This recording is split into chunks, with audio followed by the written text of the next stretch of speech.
Hi, welcome to chemistry classes. ഇന്ന് നമ്മൾ ഇലക്ട്രോകെമിസ്ട്രിയിലെ Nernst equation ആണ് നോക്കുന്നത്. Okay, what is Nernst equation?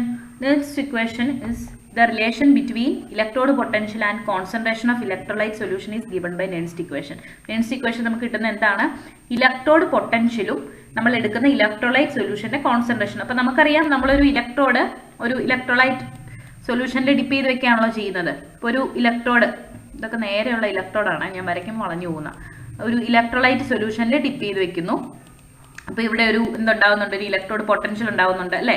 Electrons ഒന്നെങ്കിൽ ഈ സൊല്യൂഷനിലേക്ക് മൂവ് ചെയ്യാം, അല്ലെങ്കിൽ സൊല്യൂഷനിൽ നിന്ന് ഇലക്ട്രോൺസ് നമ്മുടെ ഇലക്ട്രോഡിലേക്ക് മൂവ് ചെയ്യാന്നൊക്കെ നമ്മൾ കണ്ടു. അപ്പോൾ ഈ ഇലക്ട്രോഡ് പൊട്ടൻഷ്യൽ നമ്മുടെ ഈ എടുക്കുന്ന സൊല്യൂഷന്റെ കോൺസെൻട്രേഷനെ എങ്ങനെ ഡിപ്പെൻഡ് ചെയ്യും എന്നുള്ളതാണ് നമ്മുടെ നെർൻസ്റ്റ് ഇക്വേഷനിൽ പറയുന്നത്. ഓക്കെ, നമുക്കപ്പോൾ അതിന്റെ ഡെറിവേഷൻ ഒന്നും ആവശ്യമില്ല. ഒരു ജനറൽ റിഡക്ഷൻ റിയാക്ഷൻ ഇലക്ട്രോഡ്, ഇപ്പൊ നമ്മൾ ഒരു ജനറൽ റിഡക്ഷൻ റിയാക്ഷൻ കൺസിഡർ ചെയ്യാണ്. Mn++ n electron gives m.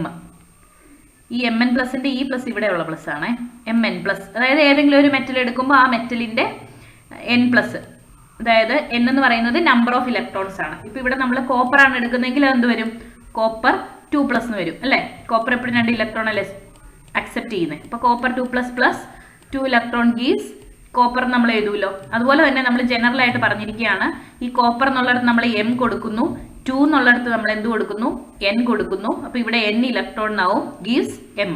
ഈ ഒരു റിയാക്ഷൻ കൺസിഡർ ചെയ്യുമ്പോൾ അതിന്റെ നെർൻസ്റ്റ് ഇക്വേഷൻ എങ്ങനെ വരും? E is equal to E0 minus 2.303 RT/NF log m/m+ എന്ന് വരും. ഓക്കെ, അപ്പൊ നമ്മുടെ റിയാക്ഷൻ നോക്കുമ്പോൾ നമുക്ക് മനസ്സിലാവും പ്രോഡക്റ്റിന്റെ കോൺസെൻട്രേഷൻ ഡിവൈഡഡ് ബൈ റിയാക്ടന്റിന്റെ കോൺസെൻട്രേഷൻ. ഈ നമ്മുടെ സ്ക്വയർ ബ്രാക്കറ്റിൽ കൊടുത്തിരിക്കുന്നത് കോൺസെൻട്രേഷൻ ആണ് കേട്ടോ, ഇലക്ട്രോലൈറ്റിന്റെ കോൺസെൻട്രേഷൻ. കോൺസെൻട്രേഷൻ എന്ന് പറഞ്ഞാൽ എന്താ? ആ സൊല്യൂഷൻ എത്രത്തോളം ഒരു കട്ടിയിലുണ്ട്, ഗാഢതയാണ് നമ്മൾ കോൺസെൻട്രേഷനിൽ നിന്ന് എക്സ്പ്രസ് ചെയ്യുന്നത്. കോൺസെൻട്രേഷൻ നമ്മൾ പഠിച്ചിട്ടുണ്ടല്ലോ. അപ്പോൾ ഈ നെർൻസ്റ്റ് ഇക്വേഷൻ ഫോർ ഈ ഒരു ഈ ഒരു റിഡക്ഷന്റെ നെർൻസ്റ്റ് ഇക്വേഷൻ ഇങ്ങനെ വരും. E is equal to E0 minus 2.303 RT divided by NF log m/m+. ഇവിടെ പ്രോഡക്റ്റിന്റെ കോൺസെൻട്രേഷൻ ഡിവൈഡഡ് ബൈ റിയാക്ടന്റിന്റെ കോൺസെൻട്രേഷൻ. ഇനി കോൺസെൻട്രേഷൻ ഓഫ് m എന്ന് പറയുന്നത് പ്യുവർ സോളിഡിന്റെ കോൺസെൻട്രേഷൻ എപ്പോഴും നമ്മൾ 1 ആയിട്ട് എടുക്കും. അപ്പൊ പിന്നെ ഇത് 1 ആയി, പിന്നെ അത് നമ്മൾ എഴുതേണ്ട ആവശ്യമില്ല, 1/mn+ എന്ന് നമുക്ക് എഴുതാം. ഇതാണ് നെർൻസ്റ്റ് ഇക്വേഷൻ.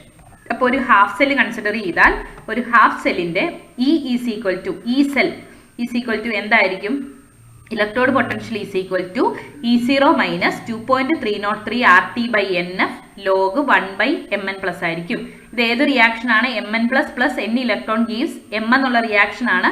ഇവിടെ കോൺസെൻട്രേഷൻ ഓഫ് m കൂടി വരണമായിരുന്നു, പക്ഷെ കോൺസെൻട്രേഷൻ ഓഫ് m നമ്മൾ 1 ആയിട്ട് എടുത്തു. ഓക്കെ, ഇനി ഈ ഇക്വേഷനിൽ ഓരോന്നും എന്തൊക്കെയാണ്? R ഗ്യാസ് കോൺസ്റ്റന്റ് ആണ്, 8.314 നമുക്കറിയാം. T കെൽവിനിലുള്ള ടെമ്പറേച്ചർ ആണ്. N നമ്പർ ഓഫ് ഇലക്ട്രോൺസ്, നമ്മുടെ ആ ഒരു റിയാക്ഷനിൽ ട്രാൻസ്ഫർ ചെയ്യുന്ന ഇലക്ട്രോണിന്റെ എണ്ണം. ഇപ്പൊ സിങ്ക് കോപ്പറും ആണെങ്കിൽ 2 ഇലക്ട്രോൺ സിങ്ക് കൊടുക്കുന്നു, 2 എണ്ണം കോപ്പർ വാങ്ങുന്നു, അങ്ങനെ. അപ്പോൾ ട്രാൻസ്ഫർ ചെയ്യുന്ന ഇലക്ട്രോൺ എപ്പോഴും 2 ആവണമെന്നില്ല, ചിലപ്പോൾ 3 ആവാം, ചിലപ്പോൾ 1 ആവും. അതാണ് n. ഇനി n number of electrons. F Faraday of electricity, അതായത് charge of 1 mole of electrons ആണ് F. അതിന്റെ വാല്യൂ 96,500 കൂളം പെർ മോൾ. ഇത് നമ്മൾ ഓർത്തിരിക്കണം കേട്ടോ. ഈ വാല്യൂസ് എഫിന്റെ വാല്യൂ, ആറിന്റെ വാല്യൂ നമ്മൾ ഓർത്തിരിക്കണം. ഇനി കോൺസെൻട്രേഷൻ ഓഫ് Mn+ എന്ന് പറയുന്നത് എന്താണ്? ഇലക്ട്രോലൈറ്റിന്റെ കോൺസെൻട്രേഷൻ. ഇതാണ് ഈ ആറും ടിയും ഒക്കെ നമ്മൾ കൊടുത്തു കഴിയുമ്പോൾ നമ്മുടെ ഇക്വേഷൻ എന്തായിട്ട് മാറി? 2.303 RT/NF എന്നുള്ള എന്തായി മാറി? E is equal to E0 minus 0.0591 divided by n log 1/mn+ എന്നാവും. ഇവിടെ നമ്മൾ ടെമ്പറേച്ചർ കൊടുക്കുന്ന എത്ര? 25 ഡിഗ്രി സെൽഷ്യസ്. 25 ഡിഗ്രി സെൽഷ്യസിന് T ടെമ്പറേച്ചർ കെൽവിൻ്റെ നമ്മൾ ഇവിടെ കൊടുക്കുന്നത്. അപ്പോൾ 25 + 273 ചെയ്തിട്ട് കിട്ടുന്ന ടെമ്പറേച്ചർ ആണ് നമ്മൾ ഇവിടെ എടുക്കുന്നത്. ഇതാണ് നമ്മുടെ നെർൻസ്റ്റ് ഇക്വേഷൻ. അപ്പൊ എന്താ നെർൻസ്റ്റ് ഇക്വേഷൻ? ഒരു ഇലക്ട്രോഡിന്റെ ഇലക്ട്രോഡ് പൊട്ടൻഷ്യലും കോൺസെൻട്രേഷൻ ഓഫ് ഇലക്ട്രോലൈറ്റും തമ്മിലുള്ള ബന്ധം പറയുന്ന ഇക്വേഷൻ ആണ് നെർൻസ്റ്റ് ഇക്വേഷൻ. അത് വെച്ചിട്ട് എങ്ങനെയാ? E is equal to electrode potential E is equal to E0 minus 2.303 RT/NF log 1/mn+.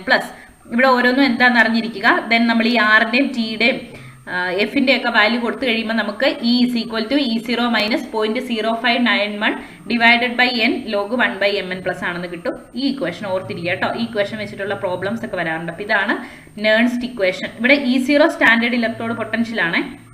ഈ സെൽ എന്ന് പറയുന്നത് സെല്ലിന്റെ പൊട്ടൻഷ്യലും E0 സ്റ്റാൻഡേർഡ് ഇലക്ട്രോഡ് പൊട്ടൻഷ്യലും. സ്റ്റാൻഡേർഡ് ഇലക്ട്രോഡ് പൊട്ടൻഷ്യൽ എന്ന് പറയുന്നത് electrode potential at standard rate, നമ്മൾ എടുക്കുന്ന ടെമ്പറേച്ചറും പ്രഷറും കോൺസെൻട്രേഷനും എല്ലാം സ്റ്റാൻഡേർഡ് റേറ്റിലാവുമ്പോൾ ഉള്ള ഇലക്ട്രോഡ് പൊട്ടൻഷ്യൽ ആണ് സ്റ്റാൻഡേർഡ് ഇലക്ട്രോഡ് പൊട്ടൻഷ്യൽ.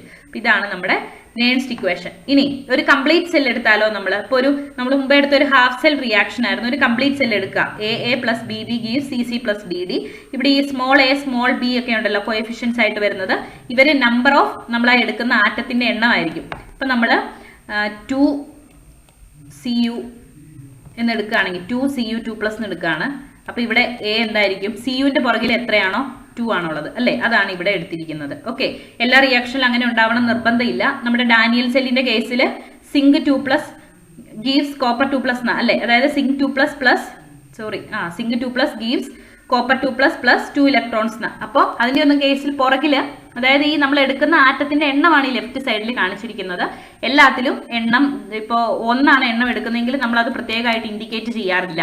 2 or 3 ഒക്കെ ആണെങ്കിലാണ് നമ്മളത് കാണിക്കാറ്. ഓക്കെ, അപ്പോൾ നമ്മൾ ജനറൽ റിയാക്ഷൻ എടുക്കുന്നു. അപ്പോൾ ചിലപ്പോൾ അതിന്റെ എണ്ണം 2 or 3 ഒക്കെ വരാം. അതുകൊണ്ട് നമ്മൾ ഈ ആറ്റത്തിന്റെ പുറകിൽ അതിന്റെ എണ്ണം കൂടി ചേർത്തിട്ടുണ്ടെന്നേ ഉള്ളൂ. AA plus BB gives CC plus DD ആണെങ്കിൽ നമ്മുടെ ഈ സെൽ എന്തായിരിക്കും? ഈ cell is equal to E0 cell minus 0.0591 divided by n log concentration of C raise to C, ഇത് റേസ് ടു C ആണ്, into concentration of D raise to D divided by concentration of A raise to A into concentration of B raise to B. എത്ര atoms ഉണ്ടോ ആറ്റത്തിന്റെ എണ്ണം കോൺസെൻട്രേഷന്റെ മേളിൽ raise to ആയിട്ട് വരും. Okay, അപ്പൊ ഇതാണ് നമ്മുടെ ജനറലി ഉള്ള equation. E cell is equal to E0 cell minus 0.0591 divided by n log concentration of C raise to C into concentration of D raise to D divided by concentration of A raise to A into concentration of B raise to B. ഇത് മറ്റേ തമ്മിലുള്ള വ്യത്യാസം എന്താണ്? മുമ്പ് നമ്മൾ കണ്ട reaction ഒരു half cell reaction ആയിരുന്നു അല്ലേ, അവിടെ ആകപ്പാടെ ഒറ്റ അയോൺ മാത്രമേ ഉണ്ടായിരുന്നുള്ളൂ അല്ലേ. ഈ റിയാക്ഷനിൽ Mn++ n electron gives M, ഈ ഒരു ഒറ്റ ഹാഫ് സെൽ റിയാക്ഷൻ ഉണ്ടായിരുന്നുള്ളൂ. ഇവിടെ അയോൺസ് ആയിട്ട് Mn+ മാത്രമേ ഉള്ളൂ. M ഒരു സോളിഡ് ആയിരുന്നു, അതുകൊണ്ട് അതിന്റെ കോൺസെൻട്രേഷൻ 1 ആണ്. ഇവിടെ നമ്മൾ നോക്കുന്ന റിയാക്ഷൻ ഏതാ? ഒരു ഫുൾ റിയാക്ഷൻ ആണ്, സെൽ റിയാക്ഷൻ ആണ്. അപ്പൊ AA plus BB gives CC plus DD എന്നൊരു ഇക്വേഷൻ ഉണ്ടെങ്കിൽ ലോഗിന്റെ ആദ്യം വരുന്നത് ഏതാണ്? Product, concentration of product divided by concentration of reactants ആണെന്നാണ് ഈ ഇക്വേഷൻ. ഓക്കെ, അപ്പോൾ അങ്ങനെയാണെങ്കിൽ ഡാനിയൽ സെല്ലിന്റെ കേസിൽ ഇക്വേഷൻ നമുക്ക് അപ്ലൈ ചെയ്തുകൂടെ? ഡാനിയൽ സെല്ലിന്റെ reaction zinc plus copper 2+ give zinc 2++ copper. Zinc 2 ഇലക്ട്രോണിനെ വിട്ടുകൊടുത്ത് സിങ്ക് 2+ ആയിട്ട് മാറുന്നു. സൊല്യൂഷനിൽ ഉണ്ടായിരുന്ന കോപ്പർ 2+ ഇലക്ട്രോണിനെ 2 വാങ്ങിച്ച് കോപ്പർ ആയിട്ട് മാറുന്നു. അപ്പോൾ സെയിം ഇലക്ട്രോണിന്റെ എണ്ണം നമ്മൾ കട്ട് ചെയ്ത് കഴിയുമ്പോൾ ഇതാണ് നമ്മുടെ ഡാനിയൽ സെല്ലിന്റെ ഓവറോൾ റിയാക്ഷൻ. അങ്ങനെയാണെങ്കിൽ ഈ സെൽ എന്തായിരിക്കും? ഈ cell is equal to E0 cell minus 0.0591 divided by n log, പിന്നെ കോൺസെൻട്രേഷൻ ഓഫ് പ്രോഡക്റ്റ് ആണ് അല്ലേ, അപ്പൊ concentration of zinc 2+ into concentration of copper divided by concentration of copper 2+ into concentration of zinc. ഇവിടെ ഈ ആറ്റത്തിന്റെ ഒക്കെ പുറകിൽ അതിന്റെ നമ്പർ കൊടുത്തിട്ടുണ്ടോ? സിങ്കിന്റെ എണ്ണം ഇവിടെ 1 തന്നെയാണ്, കോപ്പറും 1 ആണ് അല്ലെ. 2 അതിൽ കൂടുതലോ എണ്ണം ഇല്ലാത്തത് കൊണ്ട് നമ്മൾ ഇതിന്റെ മേലിൽ അതിന്റെ റേസ് ടു എഴുതേണ്ടതില്ല. റേസ് ടു 1 എന്ന് പറയുന്നത് തന്നെയല്ലേ, അതുകൊണ്ടാണ് എഴുതാത്തത്. ഈ സിങ്ക് 2+ന്റെ ഒക്കെ പുറകിലെ ഒരു 2 എന്നൊരു നമ്പർ കൊടുത്തിട്ടുണ്ടായിരുന്നെങ്കിൽ ഇവിടെ അത് 2 വന്നേനെ. ഓക്കെ, നമുക്ക് ജനറലി ഏത് റിയാക്ഷൻ വന്നാലും അത് നേൺസ്റ്റ് ഇക്വേഷന്റെ ടേംസിൽ എങ്ങനെ എഴുതുന്നത്? ആദ്യ ഭാഗം നിങ്ങൾ പഠിച്ചിരിക്കണം കേട്ടോ. E cell is equal to E0 cell minus 0.0591 divided by n log, ഇത്രയും നമ്മൾ പഠിച്ചിരിക്കണം. ബാക്കി നമുക്ക് ഇക്വേഷൻ ഉണ്ടെങ്കിൽ എഴുതി കൂടെ?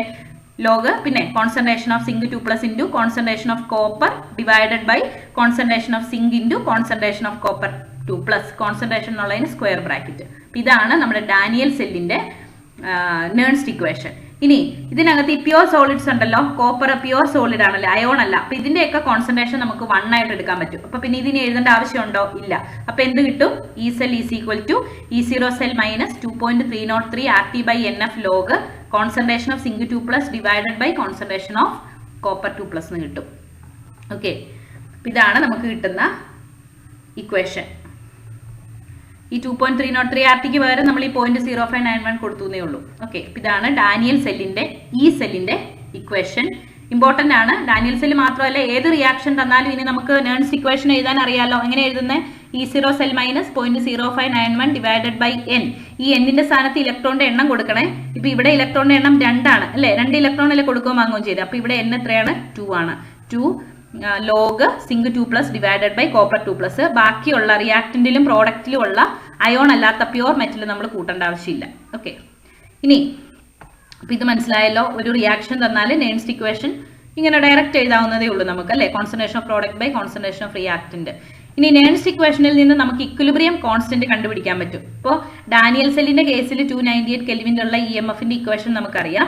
ഇതിനകത്ത് സെൽ റിയാക്ഷൻ ഇക്വിലിബ്രിയത്തിലാകുമ്പോൾ ഈ സെൽ എന്താവും, 0 ആയിട്ട് മാറും, സെല്ലിന്റെ ഇലക്ട്രോഡ് 0 ആയിട്ട് മാറും. അങ്ങനെയാകുമ്പോൾ എന്ത് സംഭവിക്കും, 0 ഈസ് ഈക്വൽ ടു ഈ സെല്ലിനുള്ളത് ഇവിടെ നമ്മൾ 0 എന്ന് കൊടുത്തു, ബാക്കി ഇക്വേഷൻ അതേപടി എഴുതി. അപ്പൊ നമുക്ക് E0 സെല്ല് ലെഫ്റ്റിലേക്ക് കൊണ്ടുപോകാം. E0 cell is equal to 0.05912 log zinc 2+ by copper 2+ എന്ന് കിട്ടും. അപ്പൊ ഇത് ലെഫ്റ്റിലേക്ക് പോകുമ്പോൾ ഒരു മൈനസ് വരും, അതുകൊണ്ട് രണ്ട് മൈനസും ക്യാൻസൽ ചെയ്തു. അപ്പൊ E0 cell is equal to 0.0591 log zinc 2+ by copper 2+ എന്ന് കിട്ടി. ഒന്നുമില്ല, ഇക്വിലിബ്രിയം ആവുമ്പോൾ എന്ത് സംഭവിക്കും, ഈ സെല്ല് 0 ആവും. അപ്പൊ പിന്നെ E0 സെല്ല് ലെഫ്റ്റിലേക്ക് കൊണ്ടുപോയി നമുക്ക് ഇക്വേഷൻ ഒന്ന് റീഅറേഞ്ച് ചെയ്ത് എഴുതാം. ഇനി ഇക്വിലിബ്രിയം കണ്ടീഷനിൽ concentration of zinc 2+ by concentration of copper 2+ എന്തായിരിക്കും, Kc ആയിരിക്കും, where Kc is equilibrium constant. അപ്പൊ സിങ്ക് 2+ ബൈ കോപ്പർ 2+ എന്നുള്ളിടത്ത് നമുക്ക് Kc കൊടുത്തുകൂടെ. അപ്പൊ എന്തായി നമ്മുടെ equation, E0 cell is equal to 0.0591 divided by n log Kc. ഇവിടെ log concentration of zinc 2+ divided by concentration of copper 2+ന് പകരം നമ്മൾ Kc കൊടുത്തു, ഇക്വിലിബ്രിയം കോൺസ്റ്റന്റ് കൊടുത്തു. അപ്പൊ ഇക്വിലിബ്രിയം കോൺസ്റ്റന്റും നമ്മുടെ E0 സെല്ലുമായിട്ടുള്ള റിലേഷനും കൂടി ഒന്ന് ഓർത്ത് വെച്ചേക്കുക. അപ്പൊ നെയിംസ്റ്റ് ഇക്വേഷൻ എന്താണെന്നോ അതെങ്ങനെ എഴുതുന്നതെന്ന് നമുക്കറിയാം. അതുപോലെ ഇക്വിലിബ്രിയം കോൺസ്റ്റന്റുമായിട്ട് ഇതിന് എങ്ങനെ റിലേഷൻ വരുന്നത്, ഇക്വിലിബ്രിയം കോൺസ്റ്റന്റ് വരുമ്പോൾ പിന്നെ ഈ സെൽ ഇവിടെ ഇല്ല, ഈ സെല്ല് 0 ആയി പോയി. അപ്പൊ E0 സെല്ലായി നമ്മുടെ equation. E0 cell is equal to 0.0591 divided by n log Kc. കുറച്ചുകൂടി ഇക്വേഷൻ കുറഞ്ഞു അല്ലേ, അതുകൊണ്ട് പഠിക്കാൻ ഇച്ചിരി എളുപ്പമായി. നിങ്ങളിത് മനസ്സിലാക്കി പഠിച്ചാൽ മതി. വരുന്ന കണ്ടീഷൻ ഒന്ന് മനസ്സിലാക്കിയിട്ട് പഠിക്കുക, കാണാതെ പഠിച്ചാൽ എന്ത് ചെയ്താലും നമ്മുടെ തലയിൽ ഇരിക്കുകയില്ല. അപ്പോൾ മനസ്സിലാക്കി എന്താ കണ്ടീഷൻ എന്ന് മനസ്സിലാക്കി പഠിക്കുക. ഇക്വിലിബ്രിയം വരുമ്പോൾ ഈ സെല്ല് 0 ആയിപ്പോയി, അതെ. അപ്പൊ E0 സെല്ലായി നമ്മുടെ ഇക്വേഷനിൽ. E0 സെല്ല് നമ്മുടെ ഇക്വേഷന്റെ റൈറ്റ് സൈഡിൽ കിടന്നാണ്, നമ്മൾ അതിനെ ലെഫ്റ്റിലേക്ക് കൊണ്ടുവന്നേ ഉള്ളൂ. ഇത് E0 സെല്ല് ഈ ഇക്വേഷനിൽ ഉണ്ടായിരുന്നതാണ്. ആ E0 സെല്ലിനെ നമ്മൾ ലെഫ്റ്റിലേക്ക് കൊണ്ടുവന്നു, ഇവിടെ ഒരു ഈക്വൽ ടു ഇട്ടു. എന്നിട്ട് concentration zinc 2+ by concentration of copper 2+ന് പകരം നമ്മൾ Kc കൊടുത്തു, where Kc is equilibrium constant. അങ്ങനെ നമ്മുടെ ഇക്വേഷനെ നമ്മളൊന്ന് റീഅറേഞ്ച് ചെയ്ത് എഴുതി. ഓക്കെ, അപ്പൊ ഇക്വിലിബ്രിയം കോൺസ്റ്റന്റും ഇലക്ട്രോഡ് പൊട്ടൻഷ്യലും തമ്മിലുള്ള ബന്ധം ഇതാണ്. ഇനി സെല്ലിന്റെ EMF ഈ സെല്ലും NF എന്ന് പറയുന്നത് എമൗണ്ട് ഓഫ് എനർജി പാസ്ഡും ആണെങ്കിൽ, N നമ്പർ ഓഫ് ഇലക്ട്രോൺസ് ആണ്, F ഫാരഡെ ഒരു മോൾ ഇലക്ട്രോണിന്റെ ചാർജ്. അങ്ങനെയാണെങ്കിൽ Gibbs energy of reaction ΔG എന്തായിരിക്കും, ΔG is equal to -NF ഈ സെല്ലായിരിക്കും, where N is number of electrons, F Faraday ഈ സെൽ എന്ന് പറയുന്നത് നമ്മുടെ സെല്ലിന്റെ EMF. അപ്പോൾ ഗിബ്സ് ഫ്രീ എനർജി കണ്ടുപിടിക്കാനുള്ള ഒരു ഇക്വേഷൻ കൂടി നമുക്ക് കിട്ടി. ഇനി concentration of all reacting species unity ആണെങ്കിൽ, നമ്മൾ എടുക്കുന്ന ആ ഒരു റിയാക്ഷനിലുള്ള റിയാക്ടിംഗ് സ്പീഷീസിന്റെ എല്ലാ കോൺസെൻട്രേഷൻ 1 ആണെങ്കിൽ ഈ സെല്ല് E0 സെല്ല് ഈക്വൽ ആയിരിക്കും. അങ്ങനത്തെ കേസിൽ ΔG0, ഈ ΔG എന്നുള്ളിടത്ത് ΔG0 കൊടുത്തു, -NF ഈ സെൽ എന്നുള്ളിടത്ത് E0 സെല്ല് കൊടുത്തു. അപ്പോൾ E0 സെല്ല് കണ്ടുപിടിച്ചാൽ നമുക്ക് അതിൽ നിന്ന് എന്ത് കണ്ടുപിടിക്കാൻ പറ്റും, E0 സെല്ല് അറിയാമെങ്കിൽ, F നമുക്ക് ഓൾറെഡി അറിയാലോ, Fന്റെ value, N number of electrons ആണ്, അത് വെച്ചിട്ട് നമുക്ക് standard Gibbs energy of reaction കണ്ടുപിടിക്കാൻ പറ്റും, ΔG0. ഇനി ΔG0 അറിയാമെങ്കിൽ നമുക്ക് എന്ത് കണ്ടുപിടിക്കാം, ഈ ഒരു ഇക്വേഷനിൽ നിന്ന് നമുക്ക് ഇക്വിലിബ്രിയം കോൺസ്റ്റന്റ് കണ്ടുപിടിക്കാൻ പറ്റും. ഓക്കെ, ഒരെണ്ണം അറിയാമെങ്കിൽ മറ്റേത് കണ്ടുപിടിക്കാം, അത്രേ ഉള്ളൂ. നമ്മൾ കടയിൽ പോയി ബുക്കും പേനയും കൂടി വാങ്ങിച്ചു, ടോട്ടൽ എത്രയായി എന്ന് കടക്കാരൻ പറഞ്ഞു. അപ്പം നമുക്ക് പേനയുടെ വില എത്രയാന്ന് ചോദിച്ചാൽ ബുക്കിന്റെ വില നമുക്ക് കണ്ടുപിടിക്കാമല്ലോ. അതുപോലെ ഒരു ഇക്വേഷനിലെ ഏതെങ്കിലും ബാക്കി വാല്യൂസ് എല്ലാം അറിയാമെങ്കിൽ ഒരു വാല്യൂ കണ്ടുപിടിച്ചുകൂടെ, അത് തന്നെയാണ് ഇവിടെ ഉപയോഗിക്കുന്ന പ്രിൻസിപ്പിൾ. അപ്പോൾ നമ്മൾ നേൺസ് ഇക്വേഷൻ പഠിച്ചു, നേൺസ് ഇക്വേഷൻ എല്ലാം സെറ്റാക്കി വെച്ചിരിക്കുകയാണ്. ഇനി ഈ സെൽ എന്ന് പറയുന്നത് സെല്ലിന്റെ EMFഉം NF എമൗണ്ട് ഓഫ് എനർജി പാസ്ഡും ആണെങ്കിൽ നമ്മുടെ ഗിബ്സ് എനർജിയുടെ ഇക്വേഷൻ ഇത് ഓർത്തിരിക്കുക, എല്ലാം ഓർത്തിരിക്കണം കേട്ടോ. ΔG is equal to -NF ഈ സെൽ. ഇനി ΔG 0 ആവുന്ന എപ്പോഴാ, ഈ cell is equal to E0 സെല്ലാവുമ്പോൾ നമ്മൾ ഈ സെൽ എന്നുള്ള മാറ്റി ഇവിടെ E0 സെല്ല് കൊടുക്കും. Electrode potential at standard electrode potential. അപ്പൊ E0 സെല്ല് കൊടുക്കുമ്പോൾ നമ്മൾ ഈ ΔGക്കും ഒരു 0 കൊടുക്കും, അതായത് standard Gibbs energy of the reaction. അങ്ങനെ ΔGയുടെ ഇക്വേഷൻ എന്തായി, ΔG0 is equal to -NF E0 cell. ഈ ഇക്വേഷൻ ഇമ്പോർട്ടന്റ് ആണ് കേട്ടോ, ഇത് വെച്ചിട്ട് ക്വസ്റ്റ്യൻസ് എക്സാമിന് വരാറുണ്ട്. ഈ ഒരു ഇക്വേഷൻ അറിഞ്ഞിരുന്നാൽ മതി, ബാക്കി വാല്യൂസ് സബ്സ്റ്റിറ്റ്യൂട്ട് ചെയ്ത് നമുക്ക് എളുപ്പത്തിൽ കണ്ടുപിടിക്കാം. അപ്പോൾ ഇനി ΔG0 അറിയാമെങ്കിൽ ഇക്വിലിബ്രിയം കോൺസ്റ്റന്റ് കണ്ടുപിടിക്കാം. Okay, already ΔG0 equilibrium constant തമ്മിലുള്ള ഇക്വേഷൻ ഇതാ. അപ്പോൾ ΔG0 അറിയാം, R അറിയാം, T അറിയാമെങ്കിൽ പിന്നെ Kc കണ്ടുപിടിച്ചുകൂടെ. അങ്ങനെ നമുക്ക് Kcയും കണ്ടുപിടിക്കാൻ പറ്റും. അല്ലെങ്കിൽ ΔG0യുടെ വേറൊരു ഇക്വേഷൻ ഈ R ഉം T ഒക്കെ സബ്സ്റ്റിറ്റ്യൂട്ട് ചെയ്ത് എഴുതിയിരിക്കുന്നതാണ്, അല്ല ln മാറ്റിയിരിക്കുന്നതാണ്, നാച്ചുറൽ ലോഗരിതം മാറ്റി. ഇപ്പോൾ delta G0 is equal to -2.303 RT log KC എന്നും ഒരു ഇക്വേഷൻ ഉണ്ട്. Okay, equilibrium constant equation just ഒന്ന് അറിഞ്ഞിരിക്കുക. ഈ ഡെൽറ്റ G0യും ഈ E0 സെല്ലും തമ്മിലുള്ള ഇക്വേഷൻ വെരി ഇമ്പോർട്ടൻ്റ് ആണ് കേട്ടോ. ഇത് delta G0 is equal to -NF E0 cell. അപ്പോൾ നമ്മൾ എന്തൊക്കെയാണ് പഠിച്ചത്? നേൺസ്റ്റ് ഇക്വേഷൻ പഠിച്ചു. ഏത് റിയാക്ഷൻ തന്നാലും അതിന്റെ നേൺസ്റ്റ് ഇക്വേഷൻ എങ്ങനെ എഴുതാമെന്ന് പഠിച്ചു. പിന്നെ നേൺസ്റ്റ് ഇക്വേഷനും നേൺസ്റ്റ് ഇക്വേഷൻ അല്ല, നമ്മുടെ ഇലക്ട്രോഡ് പൊട്ടൻഷ്യലും ഗിബ്സ് എനർജിയും തമ്മിലുള്ള റിലേഷന്റെ ഇക്വേഷനും പഠിച്ചു. ഇത്രയും ക്ലിയർ ആണല്ലോ? അങ്ങനെയാണെങ്കിൽ ഇത് നമ്മുടെ പബ്ലിക് എക്സാമിന് ഇതിനു മുമ്പ് വന്ന പ്രീവിയസ് ഇയർ ക്വസ്റ്റ്യൻ ആണ്. Standard electrode potential four Daniel cell is 1.1 volt. Calculate standard Gibbs energy change for the reaction. എന്താ പറഞ്ഞിരിക്കുന്നത്? E0 സെല്ല് കൊടുത്തിട്ടുണ്ട്. E0 cell of Daniel cell 1.1 ആണ് തന്നിട്ടുണ്ട്, E0 സെല്ല്. ഇനി നമുക്ക് എന്താ കണ്ടുപിടിക്കേണ്ടത്? സ്റ്റാൻഡേർഡ് ഗിബ്സ് എനർജി ചേഞ്ച്, അതായത് നമ്മളിപ്പോൾ പഠിച്ച സാധനം ഡെൽറ്റ G0 ആണ് കണ്ടുപിടിക്കേണ്ടത്. ഡെൽറ്റ G0യുടെ ഇക്വേഷൻ എന്താണ്? ഈ ഇപ്പം നിങ്ങൾ നോക്കണ്ട കേട്ടോ. Delta G0 is equal to -NF E0 cell. അപ്പൊ ഈ ഒരു ഒറ്റ ഇക്വേഷൻ അറിഞ്ഞിരുന്നാൽ മതി. ഇവിടെ എന്തൊക്കെ തന്നിട്ടുണ്ട്? E0 സെല്ല് നമുക്ക് തന്നിട്ടുണ്ട്, അത് 1.1 വോൾട്ട് ആണ്. എഫ് എത്രയാണെന്ന് നമുക്കറിയാം, 96,500. ഇത് നിങ്ങൾ കൂളോംബ്, ഇത് നിങ്ങൾ പഠിച്ചിരിക്കണേ, 96,500 കൂളോംബ്. പിന്നെ N എന്ന് പറയുന്നത് നമ്പർ ഓഫ് ഇലക്ട്രോൺസ് ആണ്. ഡാനിയൽ സെല്ലിന്റെ കേസിൽ N എത്രയാണ്? അത് മാത്രം നമ്മൾ മറക്കരുത്. ഡാനിയൽ സെല്ല് ഏതാ? സിങ്ക് പ്ലസ്, നമ്മൾ മുമ്പേ കണ്ടല്ലോ equation, zinc plus copper 2 plus gives zinc 2 plus copper. എപ്പോഴും ഡാനിയൽ സെല്ലിന്റെ കേസിൽ ഇലക്ട്രോണിന്റെ എണ്ണം എത്ര? 2. സിങ്ക് കൊടുക്കുന്നതും 2, കോപ്പർ വാങ്ങുന്നതും 2. അപ്പൊ N ഈസ് ഈക്വൽ ടു 2 ആണ്. എഫിന്റെ വാല്യൂ അറിയാം, E0 സെൽ അറിയാം. പിന്നെ അതങ്ങ് അപ്ലൈ ചെയ്താൽ പോരെ. Delta G0 is equal to -NFE. കിട്ടുന്ന വാല്യൂ എത്രയായിരിക്കും? ഇതാണ് joule per mole. Joule per മോളിനെ കിലോ ജൂൾ പെർ മോളിലേക്ക് ആക്കിയിരിക്കുകയാണ്. ഓക്കെ,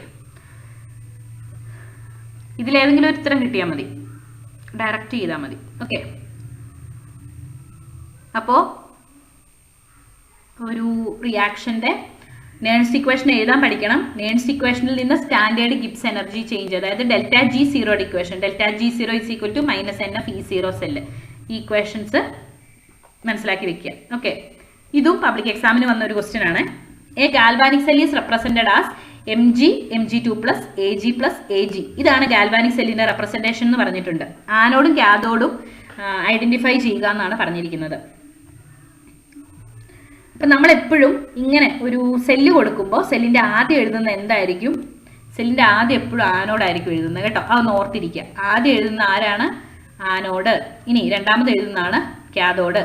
ഓക്കെ, അപ്പൊ സിമ്പിൾ ആയിട്ട് കണ്ടുപിടിച്ചൂടെ? ആദ്യം എഴുതിയിരിക്കുന്ന മഗ്നീഷ്യം ആണ്, അതുകൊണ്ട് ആനോഡ് ആരാണ്? മഗ്നീഷ്യം ആണ്. രണ്ടാമത് എഴുതിയിരിക്കുന്ന സിൽവർ ആണ്, അതുകൊണ്ട് കാഥോഡ് ആരാണ്? സിൽവർ ആണ്. അല്ലെങ്കിൽ നമുക്ക് കണ്ടുപിടിക്കാൻ ഒരു വഴി Mg Mg2 പ്ലസ് ആയിട്ട് മാറുന്നു അല്ലെ. വെറുതെ നിന്ന ആൾ എന്തായി?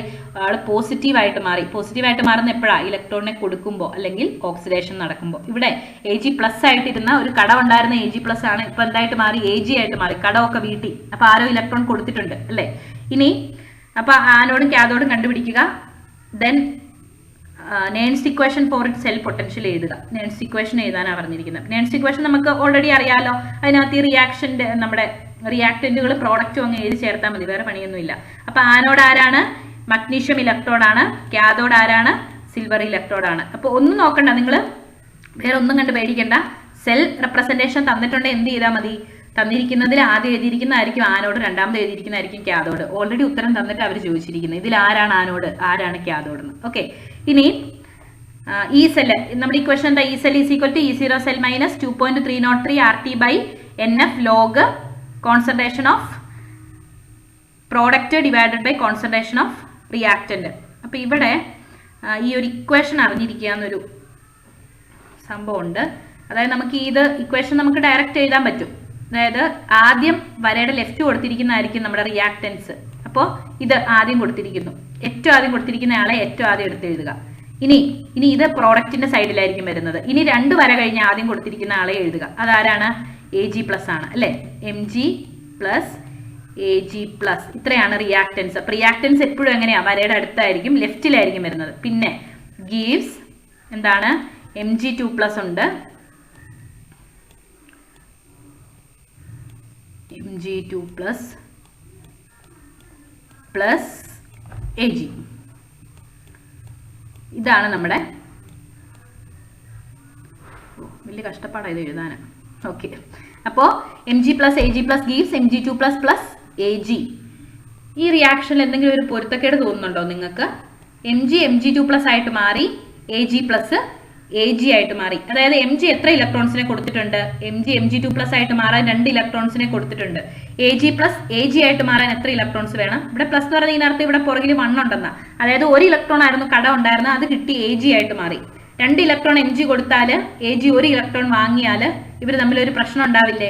നമുക്കൊരാളൊരു കുറച്ച് പൈസ നമ്മുടെ കൂടെ ഇഷ്ടത്തോടെ തരുക, അപ്പൊ നമ്മളത് മുഴുവൻ വാങ്ങാതെ കുറച്ച് മാത്രം വാങ്ങുന്നത് ശരിയാണോ? അല്ല, നമുക്ക് ആവശ്യമില്ലെങ്കിൽ അത് മേടിച്ചു വെക്കണം അല്ലേ? അപ്പോൾ നമ്മൾ മേടിച്ചു വെക്കും. പക്ഷേ ഈ സിൽവറിന് അങ്ങനെ ഒറ്റയ്ക്ക്, സിൽവറിന് ഒരെണ്ണം മതി. അപ്പോൾ ഒന്നിൽ കൂടുതൽ മേടിച്ചു വെക്കാൻ പറ്റുമോ? പറ്റില്ല. അപ്പൊ സിൽവർ എന്ത് ചെയ്തു? സിൽവർ വീട്ടിൽ പോയി ഒരു സിൽവറിനെയും കൂടി കൂട്ടിക്കൊണ്ടുവന്നു. സോ Mg + 2 Ag ആയി. ഓക്കെ, ഇങ്ങനെയാണ് നമ്മുടെ റിയാക്ഷൻ. അപ്പൊ അത് ചില കേസിൽ മാത്രമേ ഉള്ളൂ. സിൽവർ ഒക്കെ പോലുള്ള കേസിൽ 1 ആണ് അതിന്റെ ഓക്സിഡേഷൻ നമ്പർ. 1 ഇലക്ട്രോൺ മതി അതിന്. ഓക്കെ, 1 ഇലക്ട്രോൺ മതിയെങ്കിൽ പിന്നെ ഒന്നിൽ കൂടുതൽ കൊടുക്കാൻ ഒരു രക്ഷയില്ല. അപ്പൊ എന്ത് ചെയ്യും? പക്ഷെ മഗ്നീഷ്യം 2 എണ്ണമായിട്ടേ കൊടുക്കുള്ളൂ. ഒന്നെങ്കിൽ നിങ്ങൾ 2 എണ്ണം വാങ്ങിച്ചോ, ഇല്ല ഞാൻ തരില്ലെന്ന് പറയും. അപ്പൊ സിൽവർ എന്ത് ചെയ്യും? സിൽവർ വീട്ടിൽ പോയി ഒരു സിൽവറിനെയും കൂടി കൊണ്ടുവരും. അതായത് ഒരു മഗ്നീഷ്യത്തോട് ഇലക്ട്രോൺ വാങ്ങണമെങ്കിൽ എത്ര സിൽവർ വേണം? 2 സിൽവർ വേണം. അപ്പൊ magnesium + 2 Ag gives Mg2 + 2 Ag. ഇവിടെ 2 Ag+ ആയിരുന്നേ. അതായത് ഒരു magnesium + 2 silver gives Mg2 + 2 Ag. ഇതാണ് നമ്മുടെ റിയാക്ഷൻ. ഇനി നമ്മൾ എങ്ങനെ ഇതിന്റെ നേൺസ്റ്റ് ഇക്വേഷൻ എഴുതുന്നത്? ലോഗ് പ്രോഡക്റ്റ് ആണ് നമ്മൾ ആദ്യം എഴുതേണ്ടത് അല്ലേ? ഈ Ag കൂടി എഴുതണമായിരുന്നു. പക്ഷെ നമ്മൾ Agയും Mgയും ഒക്കെ കൂട്ടേണ്ട ആവശ്യമുണ്ടോ? ഇല്ല, അയോൺസ് മാത്രം കൂട്ടിയാൽ മതി. ബാക്കിയുള്ളവരുടെ കോൺസെൻട്രേഷൻ യൂണിറ്റി ആണ്. അപ്പൊ നമ്മൾ എന്ത് എഴുതിയാൽ മതി? E cell = E0 cell - 2.303 RT/2F. അതൊക്കെ നമ്മൾ പഠിച്ചു വെച്ചേക്കണം കേട്ടോ. ഇവിടെ നമ്പർ ഓഫ് ഇലക്ട്രോൺസ് 2 ആണ്. മഗ്നീഷ്യം 2 ഇലക്ട്രോൺ ആണല്ലോ കൊടുക്കുന്നത്. അത് മഗ്നീഷ്യത്തെ നോക്കുമ്പോൾ തന്നെ മനസ്സിലാവും. Mg gives Mg2 + 2 ഇലക്ട്രോൺ കൊടുത്തു. അപ്പൊ ഇലക്ട്രോണിന്റെ എണ്ണം 2 ആണ്. Log product Mg2+ divided by reactant Ag+ന്റെ ലെഫ്റ്റ് സൈഡിൽ ഒരു 2 ഉണ്ട്. അതുകൊണ്ട് ഈ കോൺസെൻട്രേഷന്റെ മേളിൽ നമ്മൾ റേസ് ടു എന്ത് എഴുതണം? സ്ക്വയർ എഴുതണം. Ag+2 എഴുതണം. കാരണം എന്താ? കോപ്പറിൽ സിംഗിലൊന്നും ഇങ്ങനെ വരാത്തതിന് കാരണം എന്താണ്? അവരെല്ലാം ഓരോരുത്തർ വന്ന ഇലക്ട്രോൺ മേടിച്ചുകൊണ്ടിരുന്നത്. പക്ഷെ സിൽവറിന്റെ കേസിൽ എന്താ പ്രശ്നം? സിൽവറിന് 1 ഇലക്ട്രോൺ മതി. അതുകൊണ്ട് 2 സിൽവർ വന്നാണ് 2 ഇലക്ട്രോൺസിനെ മഗ്നീഷ്യത്തിൽ നിന്നും ഏറ്റുവാങ്ങിയത്. ഓക്കെ, അപ്പൊ E cell = ഇതാണ് നമ്മുടെ റിയാക്ഷൻ, നമ്മുടെ എക്സ്പ്രഷൻ. Okay, nurse equation. ഇനി ഇതിനകത്ത് ഈ 2.303 RT/F എന്നൊക്കെയുള്ളത് നമ്മൾ വാല്യൂ ഇട്ട് കൊടുത്തു.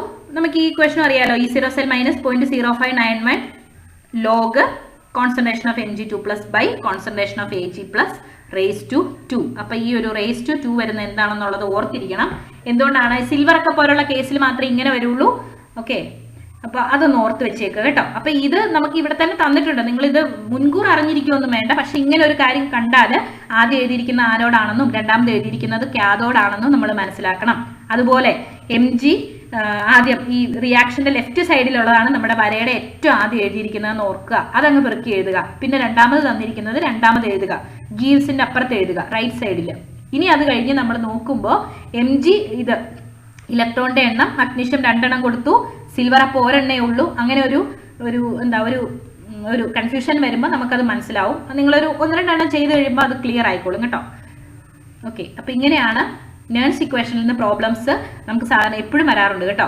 നേഴ്സ് ഇക്വേഷൻ റെപ്രസെന്റ് ചെയ്യാനൊക്കെ വെറുതെ ഇങ്ങനെ തന്നിട്ടുണ്ടെങ്കിൽ സിമ്പിൾ ആയിട്ട് നമുക്ക് എഴുതാവുന്നതേ ഉള്ളൂ. റിയാക്ഷൻ എടുത്ത് എഴുതുക, പ്രോഡക്റ്റ് എഴുതുക, റിയാക്ടന്റ് എഴുതുക. ഈ അയോൺസ് അല്ലാതെ കൊടുത്തിരിക്കുന്ന ഒന്നും നമുക്ക് എഴുതേണ്ട ആവശ്യമില്ല, ബാക്കിയുള്ള എഴുതുക, അത്രേ ഉള്ളൂ. അപ്പൊ നേഴ്സ് ഇക്വേഷന്റെ ഇക്വേഷൻ പഠിക്കുക.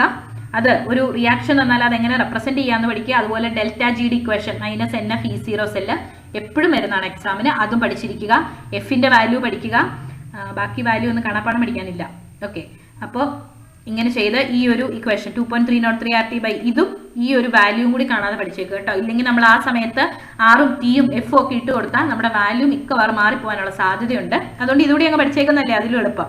ആറും ടിയും എഫും ഒക്കെ ഇട്ട് കൊടുത്തിട്ടുള്ള ഈ ഒരു 0.0591 എന്നുള്ള ഇക്വേഷൻ, ഈ ഒരു വാല്യൂ കൂടി പഠിച്ചേക്കുക. അപ്പം അങ്ങനെ നമുക്ക് നേഴ്സ്റ്റ് ഇക്വേഷൻ പഠിച്ചു.